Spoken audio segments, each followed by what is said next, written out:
Just such a joy to have you here. Welcome.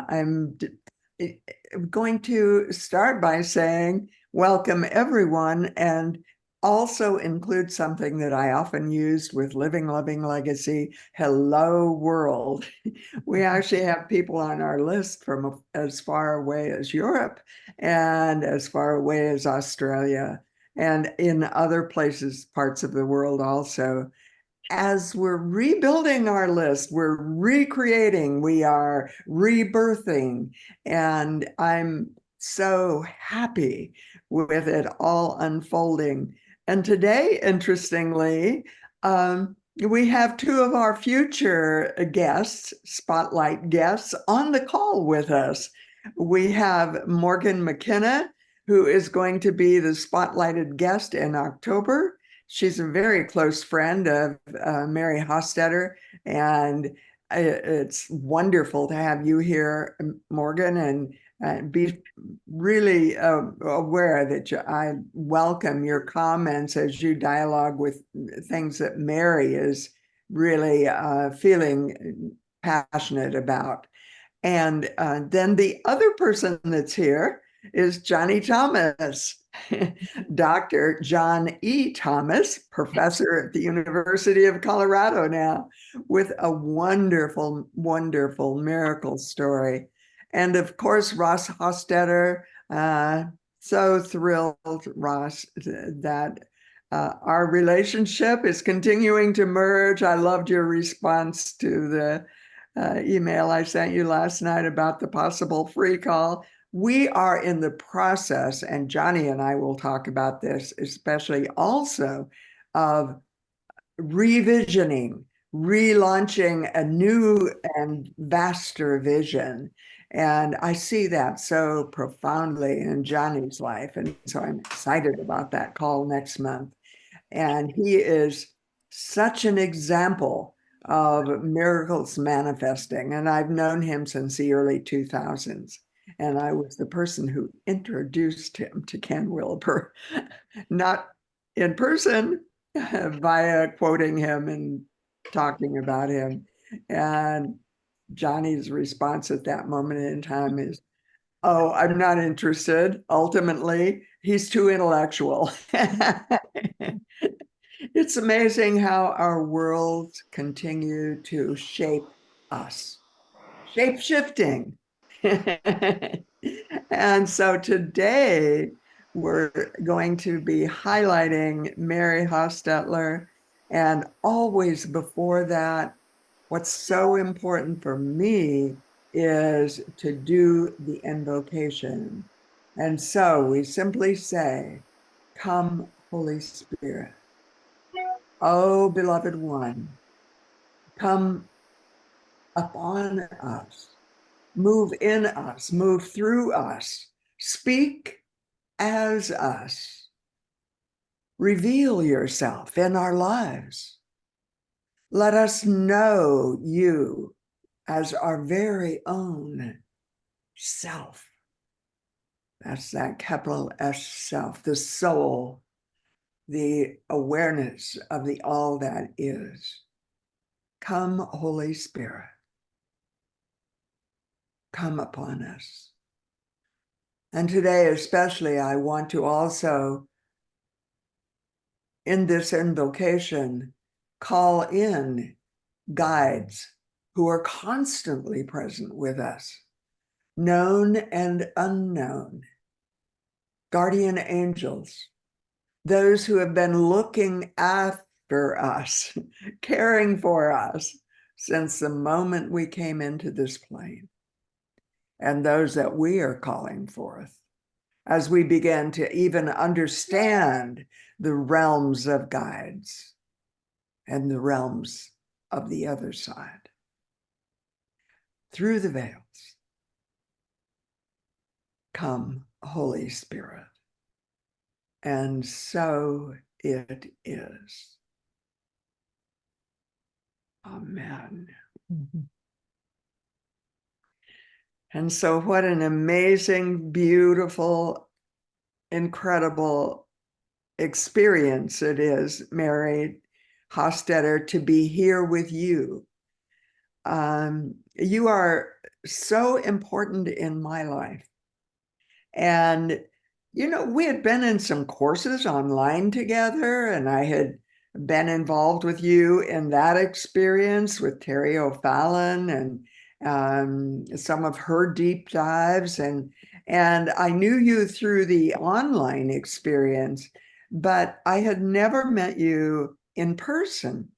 Interestingly, I met Ross in person uh, when he was in San Diego at a Terry O'Fallon conference.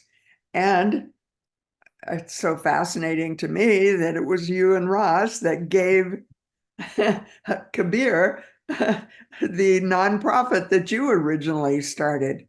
It's amazing that we are all so interconnected constantly with each other.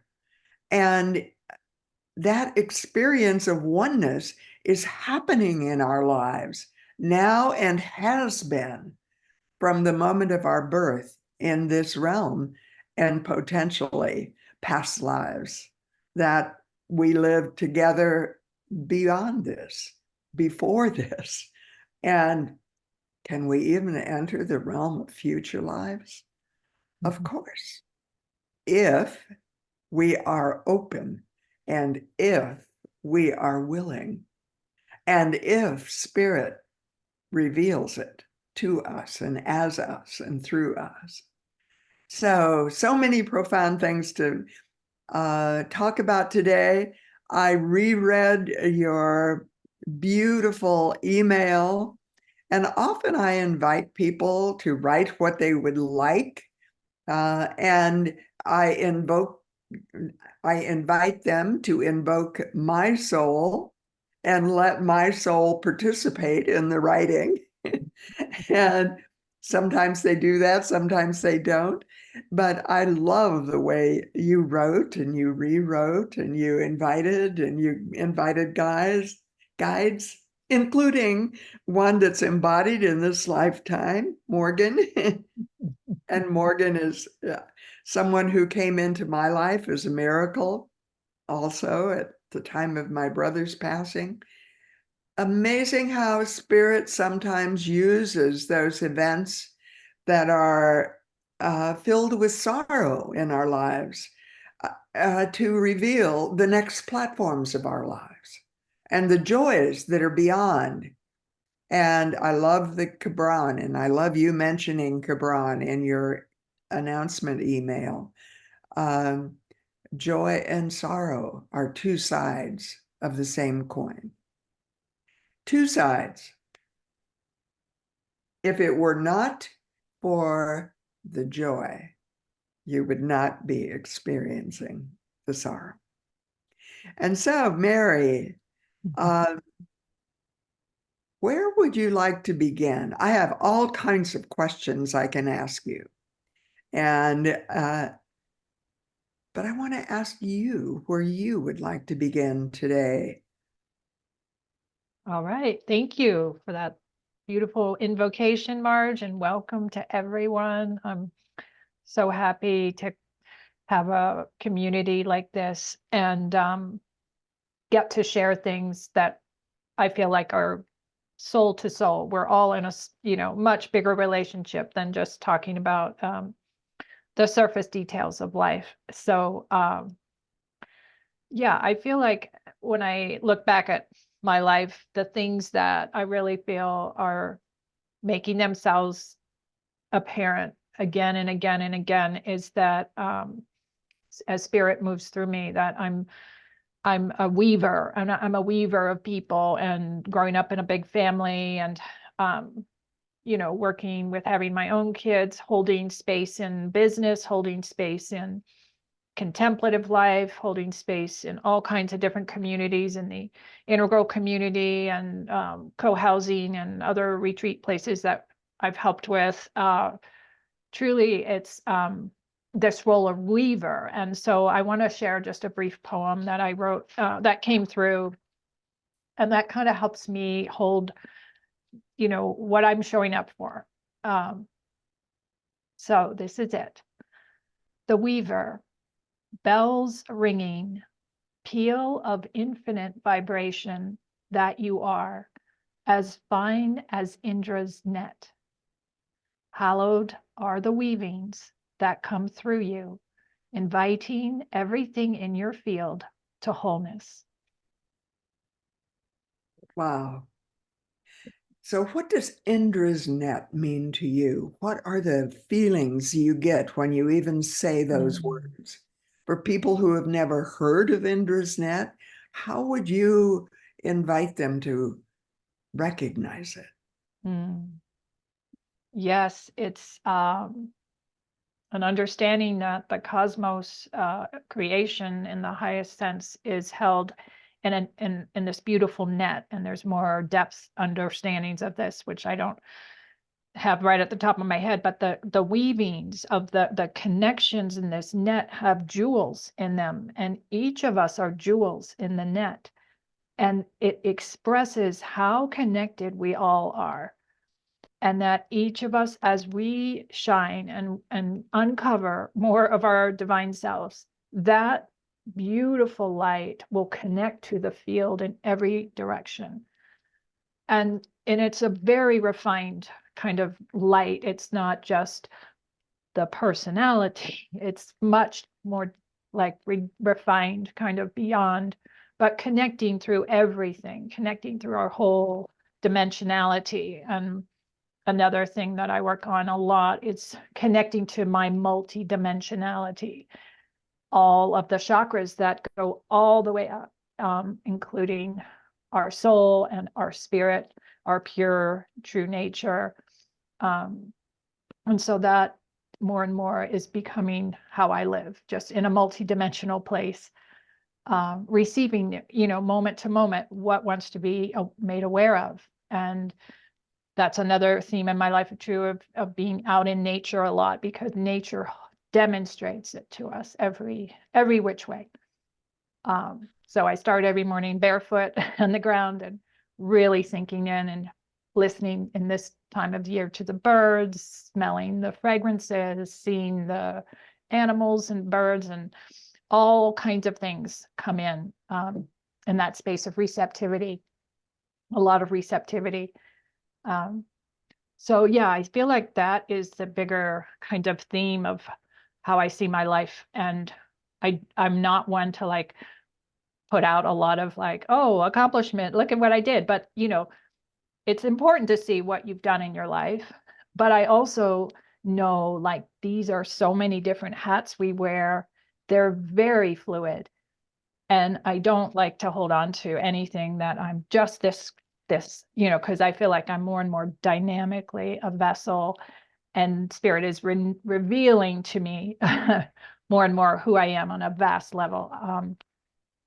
So I have the privilege of getting to live a little, in that space, and having a partner like Ross, having dear friends like you, Morgan, Johnny, Ed, Garth, all these folks on the call, Tessalyn, that we share those spaces, and they're magical, amidst the hardness of life, the struggles and challenges we have.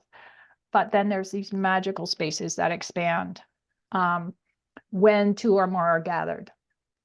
And that's kind of, yeah, enough.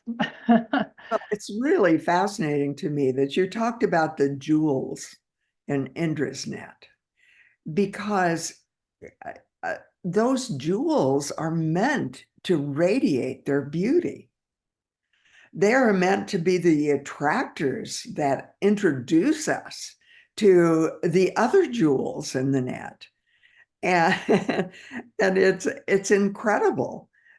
And if we become too humble and never talk about any of our achievements, achievements is sort of a human plain word for success. And we go way, way, way beyond the definitions of success as money or fame or whatever. I've never considered myself famous ever. And I know some people who are. Some of them have been on this show, this podcast. Actually, Steve Farrell, I would put in that category of one of the more famous people in the spiritual world in the present moment in time. However, sometimes in the guise of humility, we hide our jewels, or in the guise of being introverted. And I know I'm an introvert. And yet, when I would come into the sanctuary on a Sunday morning at Unity in Tustin and stand in the back of the room, I was silently invoking the Holy Spirit to fill the entire room with the presence and the power of all of the spiritual teachers, all of the spiritual seekers who had been there in the past and those to come. Past, present, and future as one. Time and timelessness. And I was standing back there while they were doing some of the opening music, and I was invoking all of these guides, teachers, potential seekers, even. And some of them, one of our guests that's going to be on in August, is someone who showed up at Unity in Tustin and ultimately became a Unity minister and is now on the board at Unity Village, our international school, Unity school. And it's fascinating how the way we call this energy in is by knowing it and then by being it, allowing it to act in the world, in us and through us and as us. So, Mary, are you an introvert? I would say yes, but once I get to know people, no. Yeah, you can shift toward that center point. And Ed says, oh, she can't be a realtor and be an introvert. And I said, you haven't seen Mary Hostetter as a realtor. Look at her website. It's full of vision. It's amazing. Really, really amazing. And so where else would you like to go before I start asking you questions? Mm. Uh,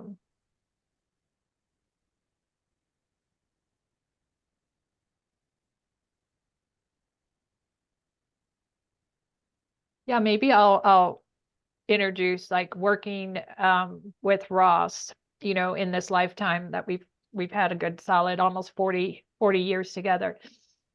And Ross, maybe you can jump in and share the just share about the space that we hold together and the many different ways that we've had to accommodate, all of the things that have shown up for us to work on, to be surprised by, to continually reframe and step back and hold, and the spaces that we're stepping into now, which I feel like maybe that's too big a question, but I just wanted to get your input. Well, just to follow up on the question that Marge was asking, it's really about, I think, about how you work, Mary, and how this presence that is being inhabited through you changes things. Just to tell our little story, I can say without equivocation, when I first met Mary, I was just one hot running wreck, just a hot mess of all kinds of, passions, desires, and everything like that. And there's she has made me a better man. Not without, that's about the highest compliment that I could give anybody, and want to be better and want to grow. So I think it would be, um, and a lot of times it is really just creating the context in which a new form of evolution is going to occur. And we've had a lot of different contexts. We've had the family context, work context, spiritual community context, church context, integral center context, and of course the family context that we're all in. And maybe you could just talk a little bit, Mary, about how you work. Following up on what Marge was saying, in creating, a field in which there's a novel emergent, there's something better that happens, because that happens to me being with you every day of our lives. Mm. I know that it's real, and I'm so deeply grateful for it. Well, thank you. I think that's been a huge journey for me to get to that place, to hold a field properly and to tune my own self up, to hold, many like aspects of life, aspects of being that is, has very functional parts as well as pure being parts that are just always playing with each other in that, flow. And so when I deeply hold the space, and I've learned to do it with you, and I've learned to do it with our kids and hold it with friends and clients. I mean, I hold it all the time with real estate clients and colleagues who need help, and people get way quickly triggered sometimes when a lot of money is changing hands and they go into fear, so you have to really hold the space and bring people back into, we're doing this for the highest good of the whole. How are we all working together? And so I feel like that's just something I've learned, and knowing how my space needs to be held to, so that I can give my gifts, and it's coming alive even more, that I'm wanting to give more of the gifts, and of course be in really good relationship with many people. And that's just I think what I was given, maybe as partly an introvert, but somebody who was a deep processor and sensitive and all of that, even though we're all sensitive. But I just had that as a current because my family had a lot of extroverts, a lot of boys, and a lot of kind of a little more traditional mindsets, I would say. Even with Catholicism, more on the patriarchal religion side. So I had to work through all of that. And especially in my 20s, and I left home, going to college and left home, and just had to hold, like, what is the most important thing? And it's in hindsight that I can see I was working all this. So Maybe, Mary, you could just maybe run us through what your practices are, and how you prepare yourself to, quote, hold space, or to change these environments. And holding space is an interesting term. Um, it's actually holding the possibility for a novel emergent, something different to happen. But maybe just, talk about what you do to clear yourself as a channel, and to be prepared and ready to do that work. sure. Yeah, I get up early in the morning, see the sunrise, hold the light. I'm very, very in gratitude for having a house that we have a second story window and I can look out and see the early morning sun come up, and then go in the backyard and stand on the ground and have spaciousness given to me. The sky holds so much spaciousness for me. And of course the earth, and seeing, and then holding, I do after that a little qigong, and I come back in and I sit in a chair and I do a meditation and a connection to my soul, to my spirit essence, calling in many guides, but usually a small amount, and calling in angels. And then I at times will connect, and I've learned to connect direct to Divine Mother, Divine Father, and really hold a quiet space in me to hear, to receive, to just be still and tune in to what is coming in. And I'm always asking now, please tell me, please share, show me. How am I to show up? How am I to hold the space? How am I? And so I think it's kind of like, it changes, but the process of me being that vessel for a much bigger intelligence to flow through is an essential part of my everyday practice. And I try to take a walk every day. I walk on a nature path and I connect to trees. I have a favorite tree I talk to every day that gives me beautiful messages, and I share, and just having great conversations with people every day if I can, and also allows me in that time to just hold the space as to what is emerging in the conversation. If I'm in a calm, deep space, then I can receive a lot more about what I can contribute, versus coming in with a lot of stress or, drama or anything like that. It's not, not, anyway, just not jumping too fast into what has to be done. Because first you have to hold the space and then let arrive what needs to be done. And if that makes sense, I think, and it's energetic more than anything. It's like heart open, mind kind of empty in a way. You're not putting a, freaking to-do list right on top of what you're thinking about with that person. You're letting go. To see what wants to come in, what needs to be held, how I can help.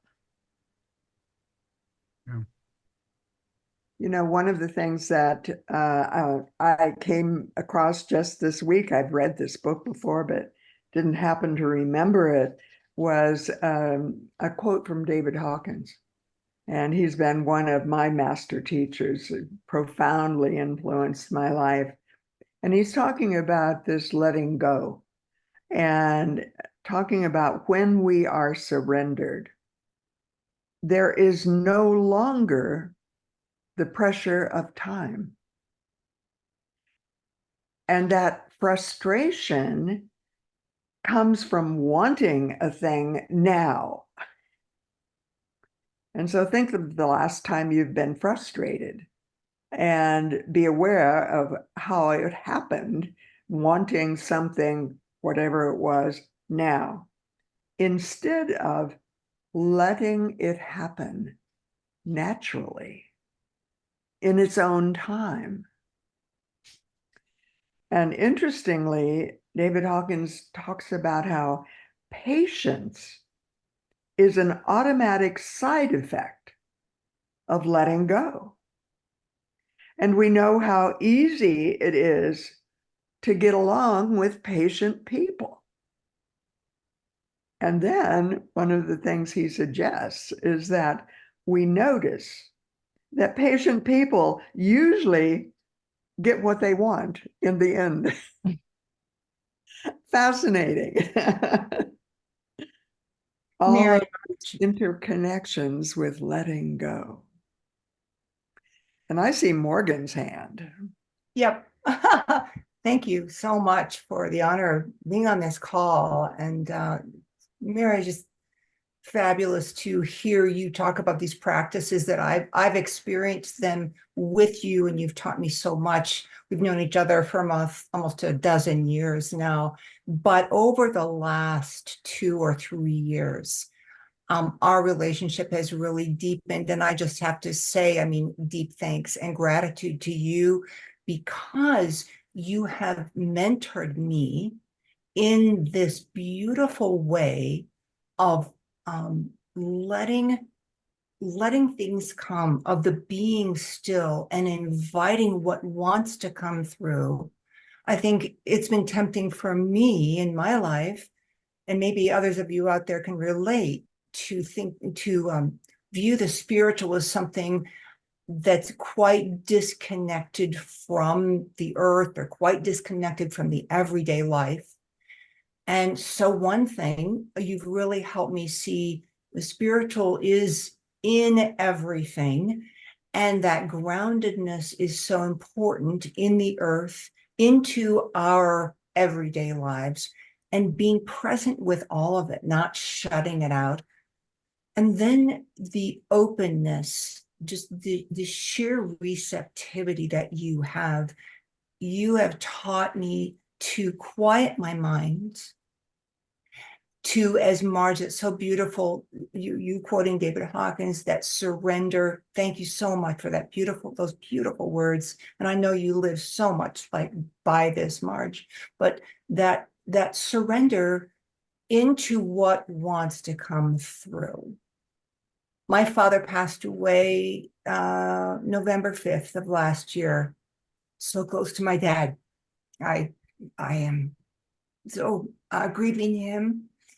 Mary, you helped me walk through that in a way I never could have imagined, because you were able to help me touch into his presence and really open into the reality of him wanting to be a guide for me. And that has been, I mean, I never could have imagined that. And that's an everyday connection that I have with him now. And I find in those conversations with him, there is that emergent property of what wants to come through. And then you've helped me just with my other relationships, calling in, their souls and their energies, all the family connected to this beautiful man who died at almost 100 years old. His first memories were of the Blackfeet encampments outside of Billings, Montana. This is how long he lived. And now in this new iteration of his soul, I can see so much of what his life was to the entire extended family as a gift. So back to what you helped me to do, introducing me to many of your guides, and then helping me to connect with them on a daily basis. But even beyond that, Mary, we can be together, and you're so sensitive to what is happening in me, in yourself, and in others, that we can be patient and sit and experience the energies flow through, and then invariably something amazing, or many amazing things, will come through in that time. So thank you. Thank you so much, Morgan. That means so much to me. And yeah, I just received so much from you as well. And it's like the connections in Indra's net. It's so magical when we don't have a big agenda, but we do have obviously always things to work on. And we need each other. We need each other to hold these deep spaces so that much bigger intelligence flows through and guides us. And it's always a process to let go of the grip and to say, I'm invoking, calling in the spirit or a range of beings to help me and my higher self, my soul, my spirit, to just keep coming in and guiding this challenge, as and all the other things we do to manage the challenge. So thank you. I think you're experiencing part of your connections in Indra's net, even during this call, part of your connections coming through the veils part. And one of the things that I was aware of in looking at the beautiful email that you participated in composing to send out to the list ahead of time, is that you never mentioned your family name. And I would like to call the energy of this amazing family, the family that had 12 children, and you were the middle child. What was your family name? Niehaus, Niehaus, Niehaus, a German name. And we think it means either new house or no house. 9 would be no house, 9 house, but nie house. But it was a common German name, and my both sets of family lineage migrated to Cincinnati, Ohio, when they came across from Germany. And so, yes, my family of origin is a beautiful, really family-oriented lineage, and they're hard workers, love life, give a lot of attention to family, to community. So I couldn't have asked for a better family to come into. It gave me a lot to stand on and work in, and know and learn how to be part of a big group, and see what needed to be done around the house, and also be guided. My brothers, I've very astute brothers who are in pinnacle positions in finance, and they helped me early on just get myself put together so I could, start after college living an independent life, having a job, and getting into what they found was helpful to, get themselves started in life. And then many sisters that are wonderful souls. And so, yeah, I'm grateful for that. It's interesting to me. I loved what you said about how you all worked your way yourselves through college or got grants or whatever, but you provided for your own college education. And then when your family, brothers and sisters, began to graduate, they began to help each other through college. Have you ever thought about the paradox that you and Ross took the responsibility of paying your children's college tuition rather than letting them find their own wings as you did and as all of your brothers and sisters did? It's a paradox. Yeah, Ross, do you have any comment? That was just, again. Yeah, I will. I think the main difference is that it takes a longer time to become an adult now than it did when we were growing up. It's a much more complex world, and you Yeah. aren't really ready to engage it until maybe you're 25 years old. Now, we could have engaged it when we were 18 or 19 because it was an easier world. But maybe we could talk just about the theme of family. Jesus used that as his primary theme to try to get across his primary message, which was how we build the kingdom of heaven here. Okay. We we are the person that's your enemy is actually part of your family. The person that you see as different is actually part of your family. And you are part of God's family, using that metaphor. To talk about the spirit of interrelations that has to happen, and what we do with our families is just laying down our own well-being for the well-being of another. And I know that you, Mary, do that as a spiritual practice every single day. I know that you do that. I do that too. It's kind of fundamental to what we're building.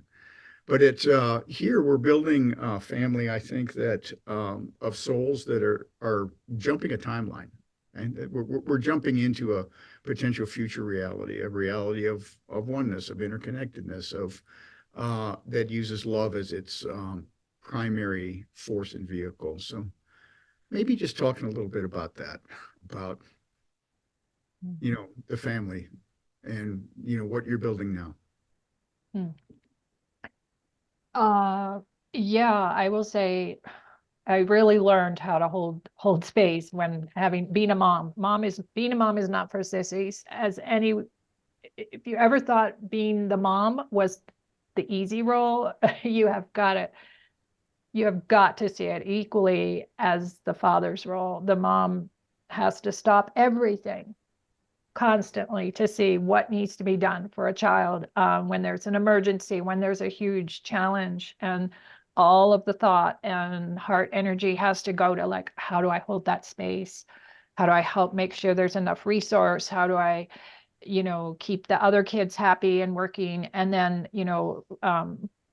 make sure the solutions are found. And it sometimes takes time. We've had a couple of our kids with challenges that took years to solve, and constantly working on whatever the day required to hold that space. And so I do think being a mom trained me to like get that message even better. And now as we step into this new era of possibly jumping timelines and coming into a new kind of human, people call it a lot of things, homo luminous. There's other names, but we're being asked to like connect to all as our family and in the everyday experiences. And when you have somebody in an exchange that might be irritated or something or frustrated, and you're just trying to unravel what is helpful for them at this time and what caused all this and what is the, best way that I could hold their space and honor them.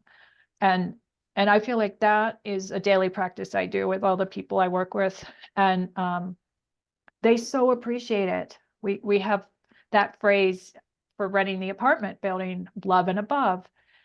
And I call in, today we're having a sewer scope as we're talking. We're going to have another guy come and snake out several units because we can't figure out a plumbing problem. And, but I start every introduction because I have to find these people sometimes within an hour to get a solution. But I'm always talking in the highest regard for them and their work. And then they quickly come into the space with me of like, oh, I would love to help you. Let me put it on my schedule. I want to, so I've figured with Marj and all of us holding this, we are demonstrating, and all of the tenants are so grateful when they have any kind of issue, when they're aware how to call, how to text me. And we have a beautiful setup of people that have been there for a long time, but it's just giving me more and more confidence. Like this is the way of making the bridge to the new country that we're stepping into. And everyone deserves that honoring. And then when you give it and they know that you're really coming from an authentic place, you're not manipulating in any way, you're just wanting to be there with them.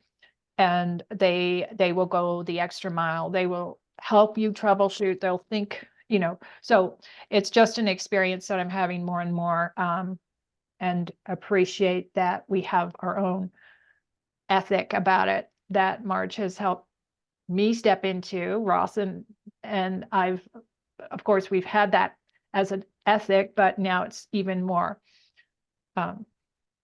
I love working with you.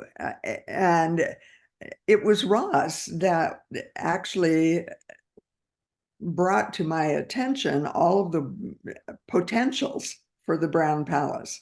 When my brother was ill and had a traumatic brain injury from a fall on the ice and in the hospital, I called on Johnny and said, I need help. I need to get people who can be their nursing assistants 24 hours a day. I need help. And do you know anyone who knows those kinds of people? And his response was, let me call Mary Hostetter. And that was our connection through Johnny. This is an example of Endra's net. These are jewels connecting with jewels that don't even know about the potentials. And we know others. We're connectors for others. And it's amazing when I asked Ross to join you in going over and visiting my brother, and he was there in the apartment and not too happy about being confined, but wanting to be there because he didn't want to be in the hospital. Ross came up with a document at my request. Give me 7 options if we talk about the human plane. Give me 12 options if we talk about the human plane and the spiritual plane. Give me more options if we talk about something that's beyond that. And Ross, in his brilliance, he has a brilliant analytical and legal mind, which he uses for the highest good. And in his brilliance, he wrote a 19-page single-spaced document. And I read over them very, very carefully, got on a call, asked you and Ross to explain any questions that I had about any of those options. And the option I chose was the very last one. The very last one, which was love and above. Ross, do you have any more to say about that? Well, no, and I want to no, I don't have anything more to say about that. But just to focus on Mary and kind of the work that you do, you know, there's a lot of it that goes unseen. It ties into what you're saying about motherhood. It's like everything you have plus 10%, and much of it goes unseen, unappreciated. You know, you know, the kids, you put your whole life into these children and into other people, and the kids come back from camp with a little painted rock or a lanyard or a little, you know, watercolor drawing that they did. And they say, you know, this is for you.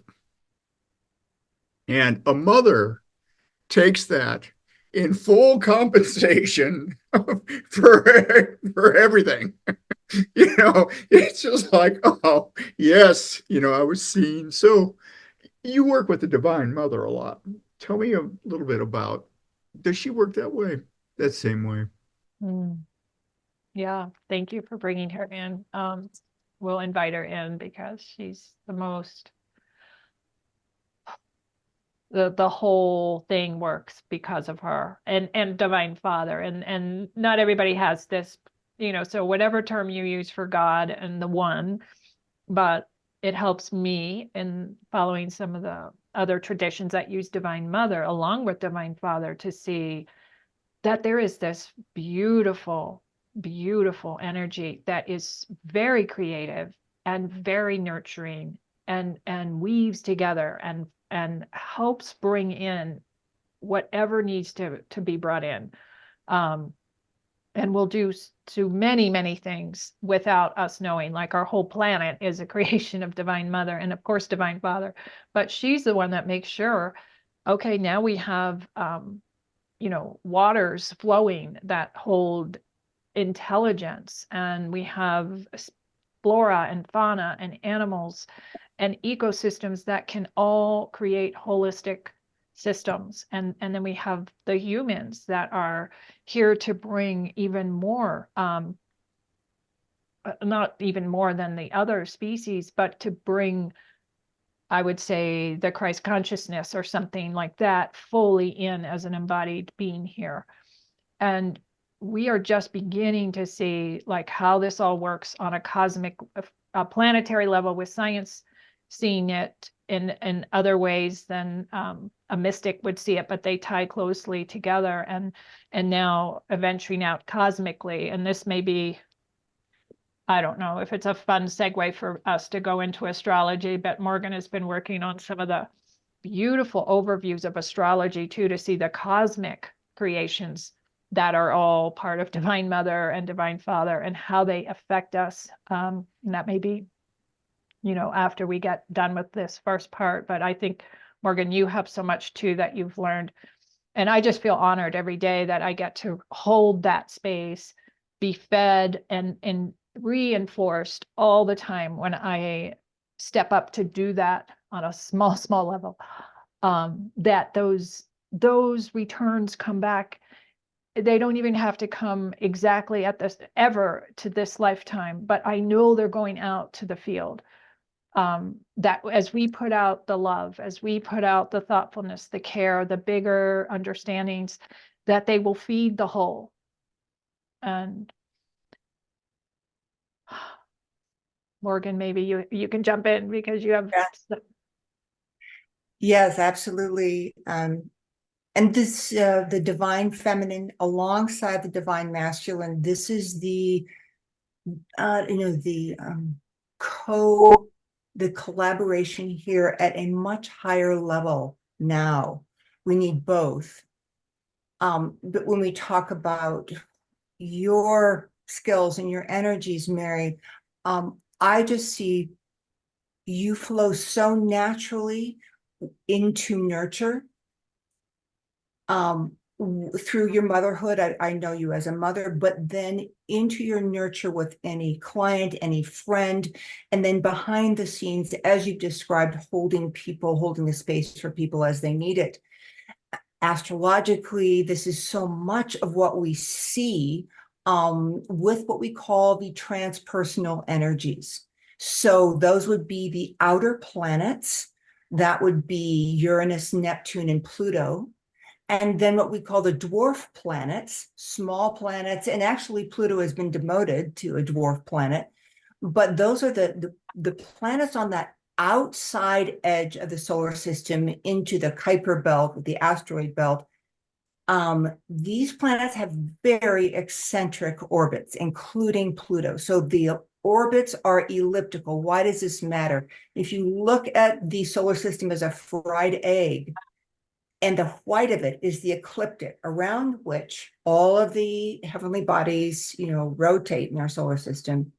The outer planets and the dwarf planets and outer asteroids are going to be going under the ecliptic and then over the ecliptic in their orbit.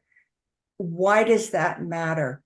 To go into the underworld, to go beneath, to get messy with life, to be able to hold the sorrow, the grief, what is unconscious in us, and to bring it up into consciousness. This is a sacred task because whatever we become more conscious of, then we have choice.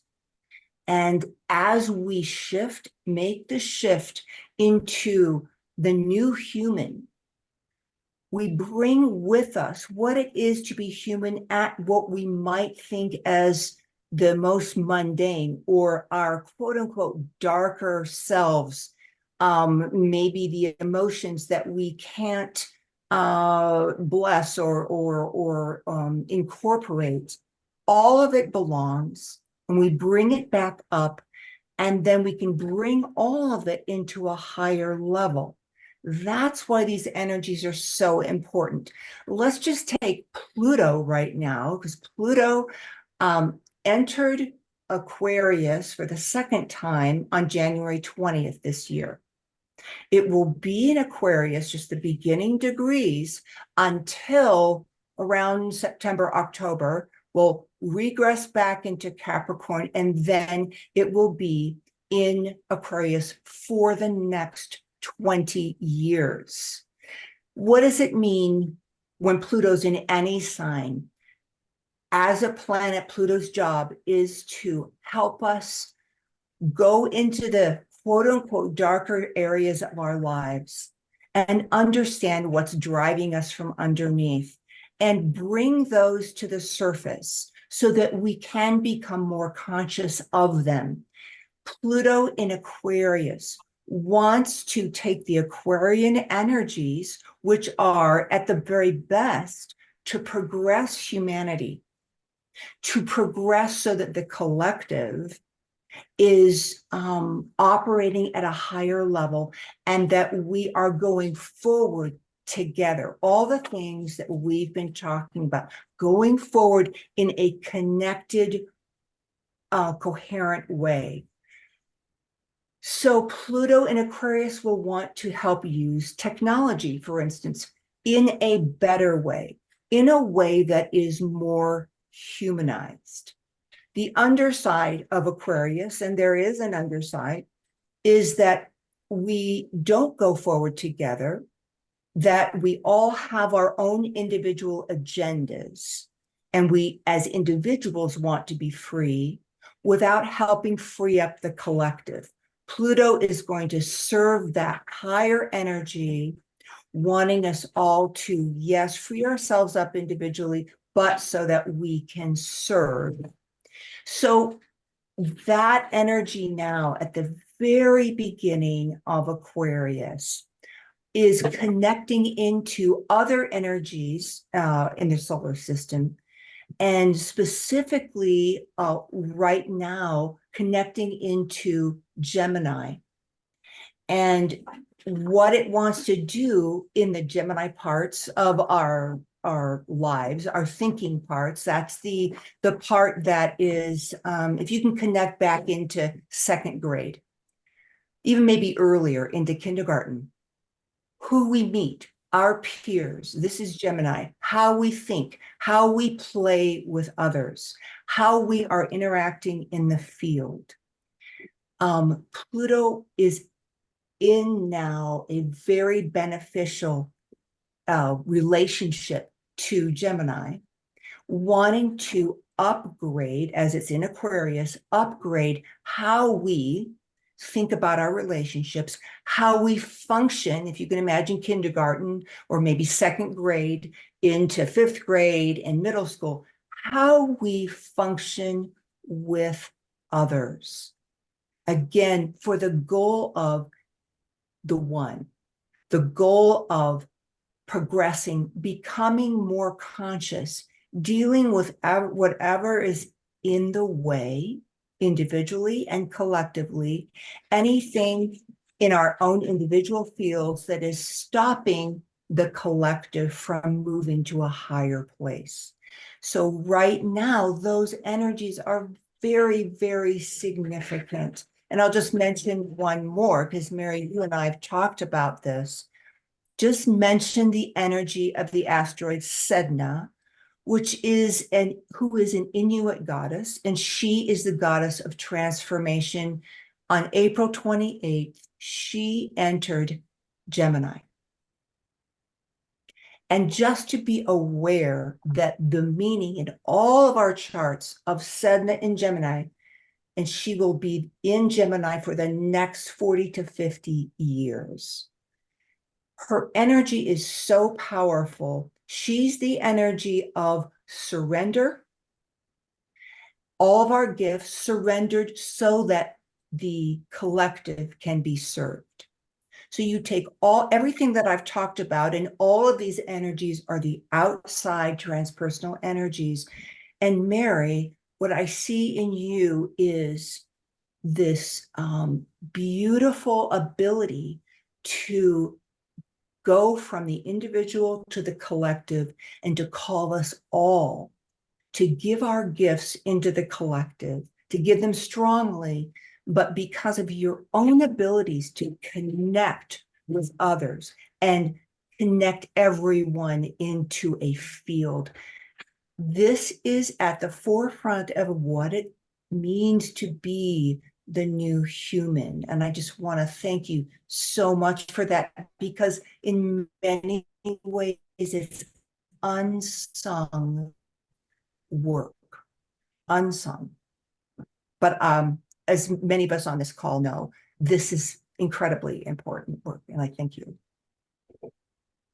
Thank you, Morgan. Yeah, that's such a lovely overview. And that, I mean, it speaks to all of us, because I'm truly just receiving what to do in that surrendered space, as Well, We- one of the things I noticed, Mary, in rereading your announcement email is you've been receiving since you were very young.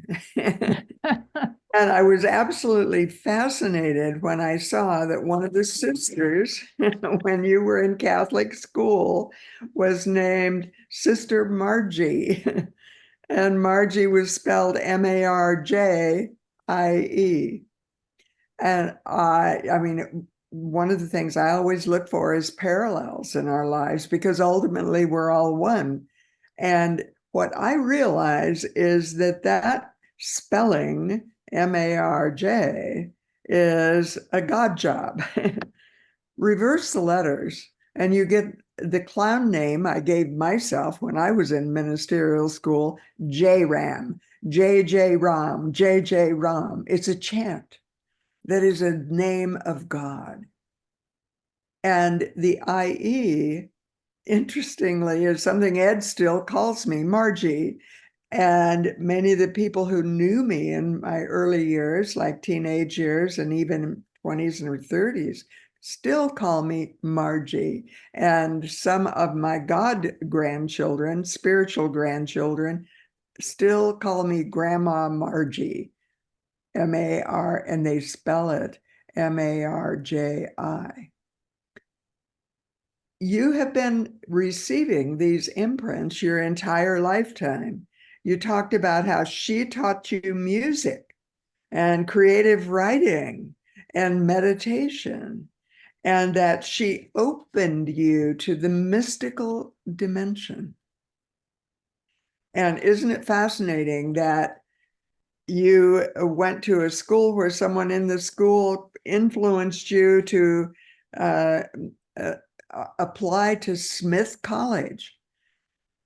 I doubt that you knew that it is one of the most prestigious, or maybe you did, women's colleges in the country. It's now co-ed in Northampton, Massachusetts, but it's part of the 5-college system that UMass, the University of Massachusetts, where I got my doctoral degree, is part of. And very, very significant. And isn't it fascinating that you got a degree in this masculine field of and work in this masculine, you majored with some of your studies in finance.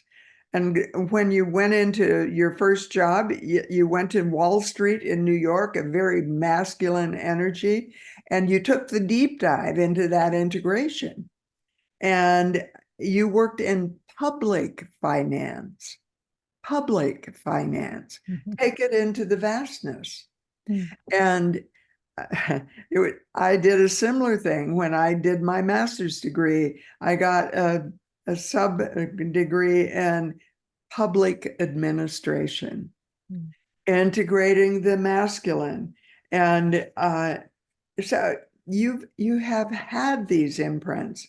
Even the 1960s, you were born in 1961. I'm just reading Doris Kearns Goodwin book called An Unfinished Love Story about the 1960s.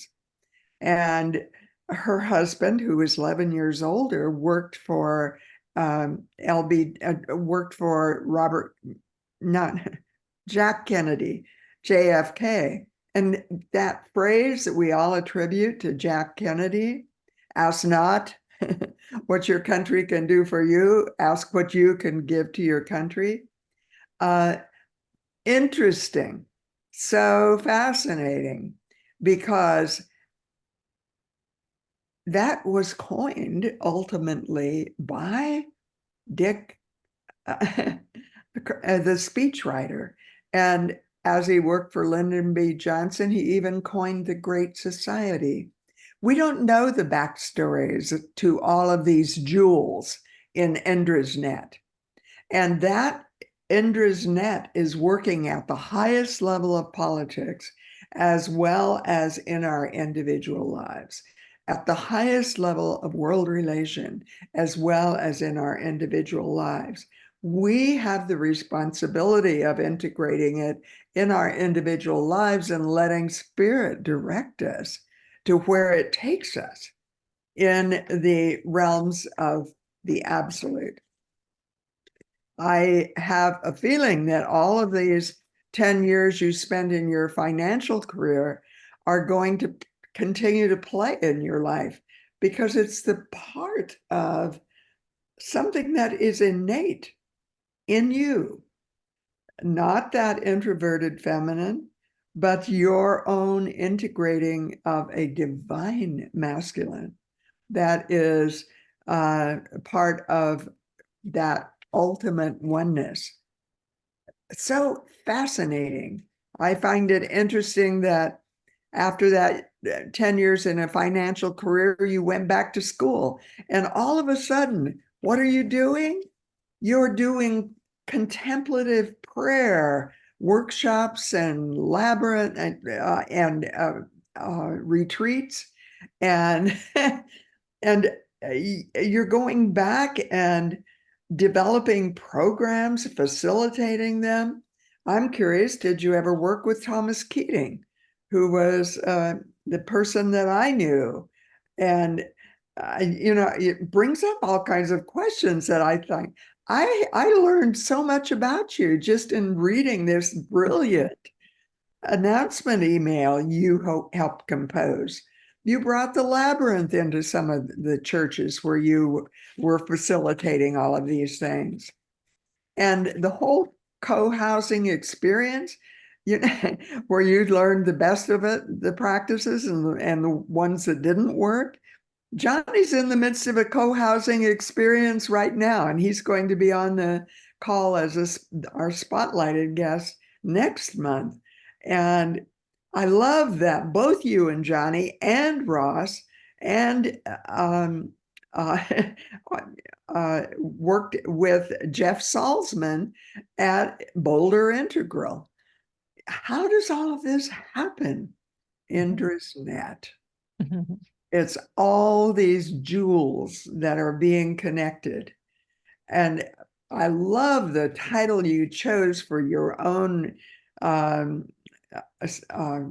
that ultimately you let go of in the field work school. We're talking about fields of consciousness. And you add the word work to it, which is integrating these vastness with the individual and asking you, what are you called to do?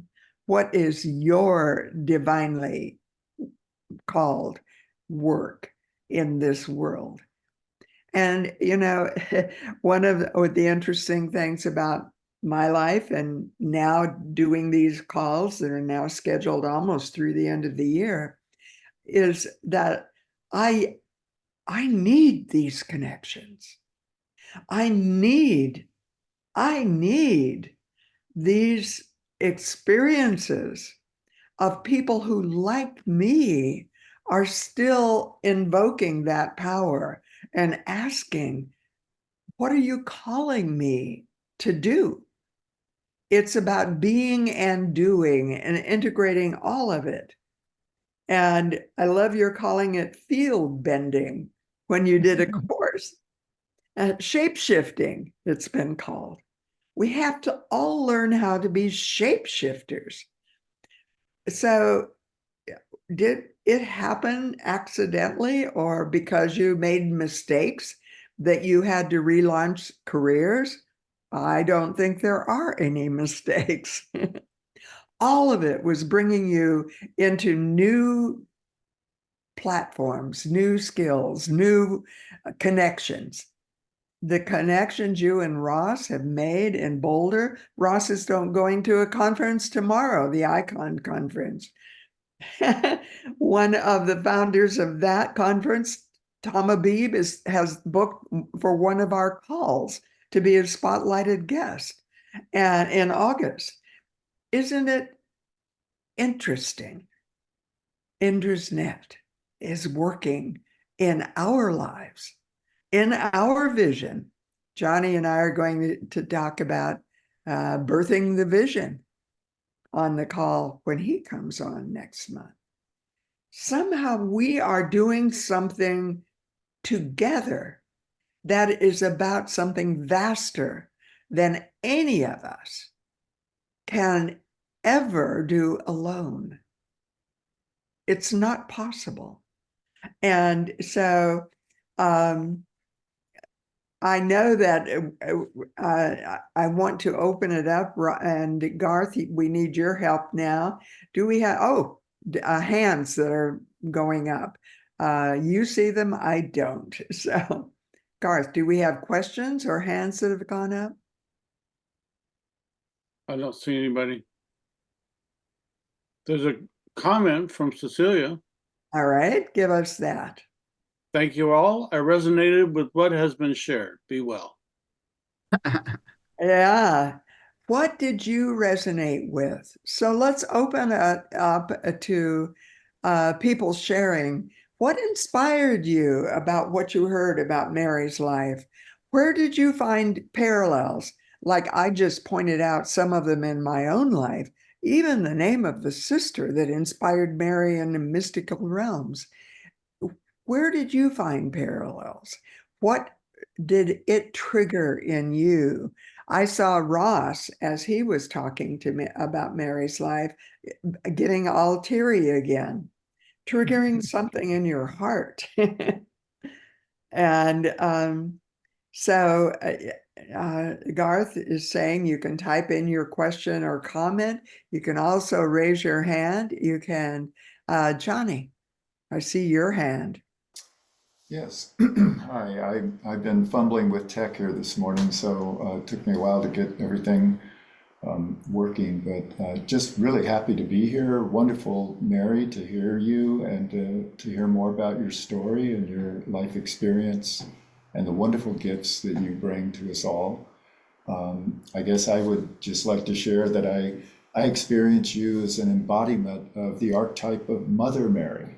And and Mother Marj as well, but there's something about the that interconnectedness of with Mary, Mother Jesus, and that really touches me, and I truly experience that sense of community that you bring, and the way that you're open and receptive and always caring for others. I feel that very much in your presence, and I'm grateful for that. Yeah, so just wanted to acknowledge that. Thank you, Johnny. I so appreciate that and so enjoy dropping into space with you for all the gifts you have and that you're bringing to the world. So Thank you. more to come. More to come, absolutely. And I think I saw Ed raise his hand. Yes, I did.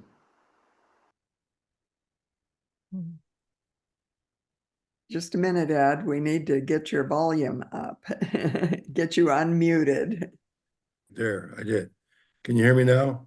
Yes. Yeah. Well, what's impressed me along this is your engagement, Mary's engagement. It's not a high IQ type of thing. It's more of a nurturing love and care and counseling. And I, like you, from a large family, Catholic family, 7 of us kids, just like you. But the person that was really nurturing to me was my grandma Altman, who hardly ever went to church and was not raised Catholic. But you just shared with me, with us, that nurturing, counseling, empathy type love. And you see that and you share that, and that's part of you. And I think that that's wonderful. You really remind me of Grandma Altman. And today happens to be the feast day of St. John Baptist de La Salle, the founder of the Christian Brothers. And I went to CBC in St. Louis, Catholic high school. So I just wanted to share that with you too. So. Wow. Thank you, Ed. I know I never thought would put all this together, but it's so helpful, and seeing the gem in you of having that big heart. I know, because you worked in those with the boys club or the Boys Town. Yeah. Boys Town, Yeah. to help and you help Marj raise her son. I mean, talk about a big heart when Marj was launching into new things. So well, that was a joy. That really, was a joy, yeah. yeah. really special. Yeah, and we're needed. All of us are needed. It doesn't matter what we're bringing, but as long as we bring that jewel, that Indra's net jewel, it's like everything else we need will come in. Because I wouldn't be able to do what Ross does, or Marge, how you hold so much of the space, even though you're not what you say an extrovert, but you know how to command the space. Yeah. Well, thank you. Thank you. Yeah. When that commanding of the space comes in, if it is at the highest level, which is coming from spirit, it is very, very persuasive. But it doesn't do it in a loud voice or a harsh voice. It does it in an inviting way. And one of the things I often did as senior minister for 19 years at Unity in Tustin, people would come to me and say, you should. And they gave me a whole list of things that they thought I should do. And I'd say, tell me more. And they would tell me more. And then I always said, it's really sounding to me like you are called by God. You are called by God. How would you like to organize a group and do those things? That ties into Morgan's question. I'll just read it. Mary, what are you receiving about how you will be working in the near future? Yeah, I think I am, going to be holding those groups and those Sangha groups, and start maybe small, but see how they expand. And if I'm able, I know I'm able, but like turn it over and let spirit speak through with these messages and with the bigger presence. So a whole Sangha could be formed. Or just effortlessly arrive, when there's a teaching or something that I'm getting is necessary to bring. And I'm always tuning in to say, what is it? And I have pages of ideas, but then there's beautiful instruction from spirit as to what is needed at this time for me to share. And I'll have that more clear, but it is clear about sharing it with groups, doing retreat work. And Morgan, you and I have talked about that. And then, Ross and I are we're receiving downloads together about simplifying some of the entry steps to the new territory. The basic instructions that I got from an archangel of like, first is receive all of the gifts that are here, that are coming in every day, infinite gifts from source. And that we don't have it in our necessarily routine to stop and say, whoa, there are so many infinite gifts here. How do I just receive? So it'll be things like that. And I'm excited to get started on it. It's been percolating for a long time, and I need a Sangha. I need you guys to create it with me and be part of a team that's doing it. Mary, I have a question just for you. You and I have talked about Sangha and creating the space, women's retreats, but then also just, and men and women together. What do you think that are some of the common elements that you would like to include in whatever Sangha, let's say that you gather a group in your home or maybe another space? Are there some things that you practices, elements, maybe hospitality wise, maybe paired work, anything like that you think of that would be really helpful?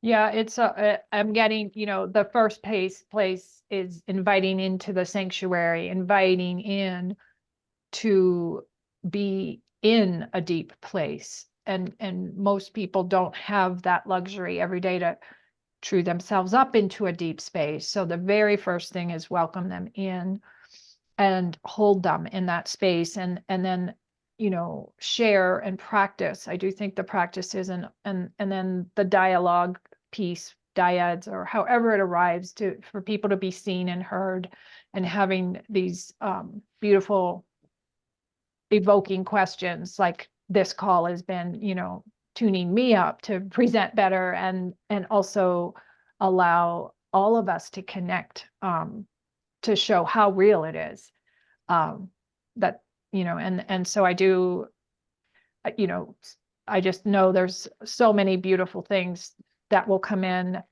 that I already have experienced that I want to share, and but not just me, it's coming from the group collective that's here, and knowing how that will arrive, but having structure to it, to give people a sense of their own sacredness, their own multidimensionality, and how do you access your higher self and your soul? How do you start connecting on a regular basis? How do you call in your guides? How do you work with Yes. challenges in a bigger way, so you're not stressed about the challenge, that you're trusting in the whole Indra's net to help you call it in the field?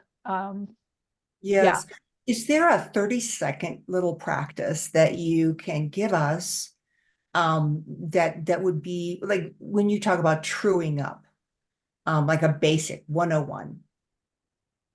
Okay. I would use the breath. I would just have us sit with our spine straight as best we can, and truly feel like our sit bones on the chair, our feet on the floor, and feeling that energy from the very bottom of our spine, and seeing it, feeling it, and then breathing in and feeling that breath and imagining it rise just beautifully through the spine and simultaneous through the chakras, all the way up to the top of our head and around our bodies like a fountain. And that practice in itself, as we slow down and feel that breath moving through us, is the spirit moving through us. It's connecting us all in this, you know, multi-dimensional way. So we can just do 2 more breaths in that way, just taking a nice, beautiful inhale. Imagining all of that spiraling energy going all the way up through each chakra, up like a plumb line into above our head and around 3 feet above our head, and just down around like shimmering light just flowing around us. And then coming back up into our feet and into the bottom of our spine.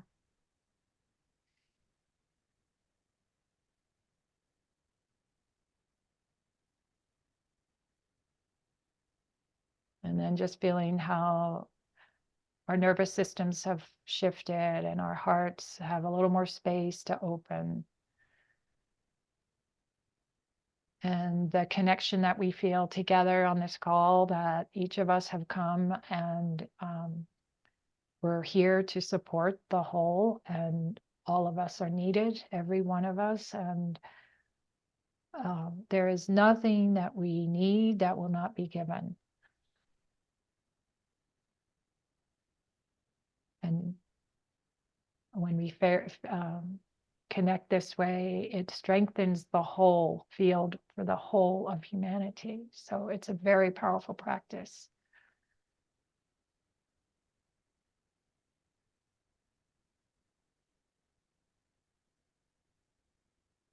And then we'll just slowly come back into the room and just notice just anything subtly different, and how you feel in yourself, how you connect to this group.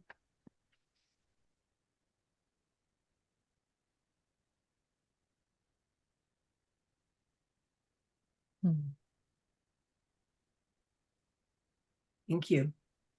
Mm-hmm.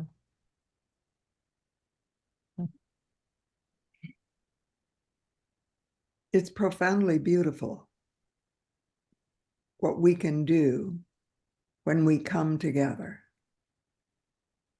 with the awareness of Indra's net and the jewels at each of those intersecting points. What I realize now in the fourth act of my life is I want that space to be available for everyone. People in their fourth act, like me, that would be 75 to 100.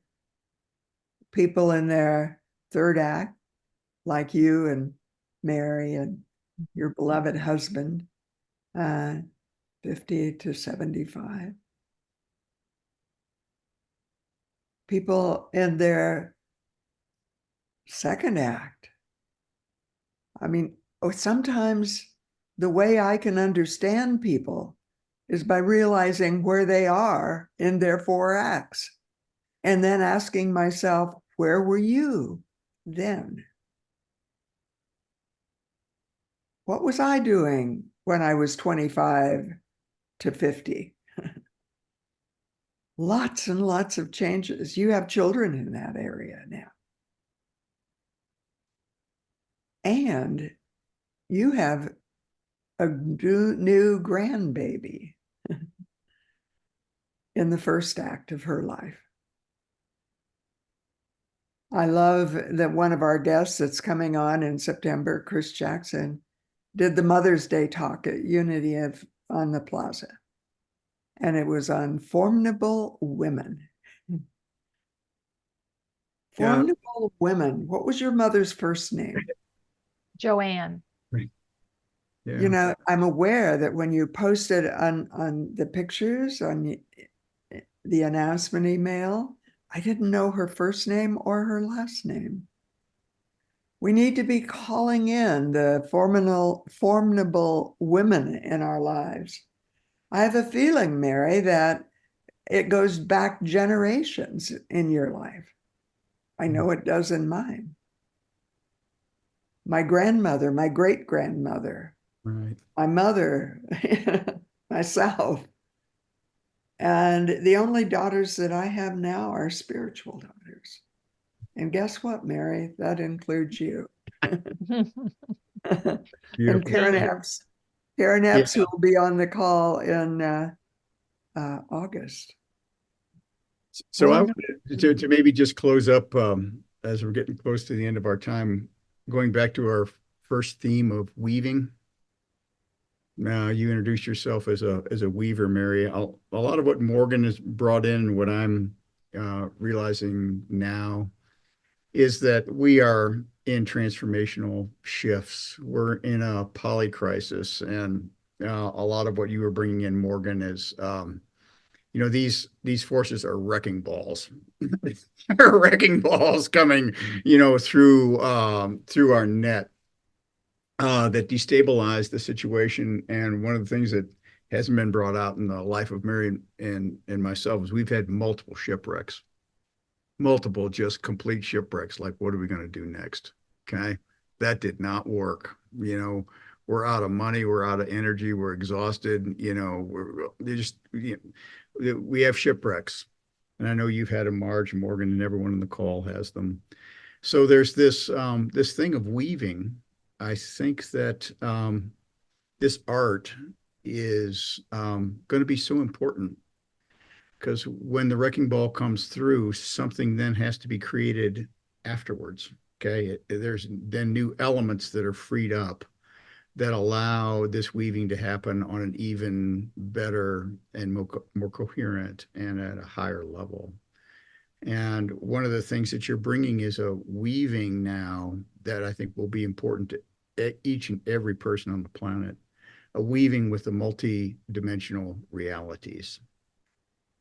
Okay.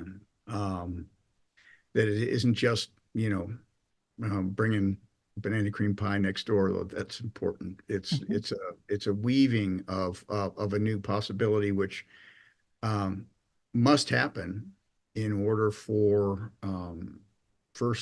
something new to emerge. And it creates the context and the foundation for it. It creates the social structure for it. It creates the culture. So it's really important work. And I just want to thank you for doing it. And in my life, for sure. And thank you, Mary, for being our spotlight this month. And what a beautiful soul. And I also want to thank all of those who have listened to the replays and people who are on the calls who have donated to Called by Love. So a couple of things that are in the announcement email, ways to donate. Thank you so much for your generosity. It allows us to pay some of the expenses of the platforms. And no one is paid to talk. I have never received a salary at any point in time from Called by Love. It's all seva, selfless service. And what I know is that our gratitude is part of what makes it work. Mhm. So thank you so much. And Garth, if you can let us close in a gentle way.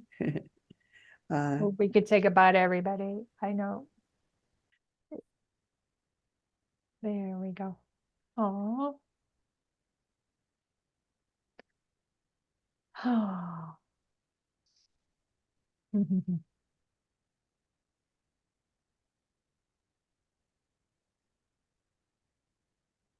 So good to see everybody. I'm so grateful, and I look forward to hearing more about everyone else on this call.